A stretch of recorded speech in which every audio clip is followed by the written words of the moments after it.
শহরের যান্ত্রিক জীবন ছাপিয়ে উঠেছিল আমার মন। পুরনো ডায়েরির পাতায় সমুদ্রের স্মৃতি আমার হৃদয়ে তীব্র আকুতি জাগালো। আর দেরি না করে অফিসের বাধা গতানুগতিকতা ছেড়ে আমি রওনা দিলাম সমুদ্রের দিকে। দিগন্ত জোড়া নীল সমুদ্র আমাকে যেন ডাকছিল। বালুকাময় সৈকতে পা রাখতেই ক্লান্তি দূর হলো। নোনা বাতাস আর ঢেউয়ের গর্জন, তার মানে আমাকে এনে দিল শান্তি। ঘন্টার পর ঘন্টা আমি সমুদ্রের ধারে বসে সূর্যাস্ত দেখলাম। রাতের আধারে আকাশে তারার মেলা দেখলাম। কয়েকদিন সমুদ্রের সান্নিধ্যে কাটিয়ে আমি শহরের কোলাহল প্রায় ভুলেই গিয়েছিলাম।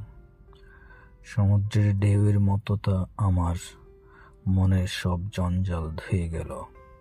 ফেরার সময় আমার মন হালকা ও স্নিগ্ধ লাগছিল। শহরের জীবনে ফিরলেও আমার হৃদয়ের গভীরে সেই নীল সমুদ্রের ডাক চিরকাল অনুরিত হবে। শহরের ব্যস্ততার মাঝেও আমি খুঁজে নেব সেই নীলের শান্তি, কারণ সমুদ্রের ডাক একবার শুনলে পুরোপুরি শহরে বন্দি জীবন ভুলে যাওয়া যায়। আজ এ পর্যন্তই। নীল সমুদ্রের ডাকে পালিয়ে যাওয়া এক শহরের গল্প শেষ হলো। হয়তোবা দেখা হবে নতুন কোনো গল্পে। ভালো থাকবেন।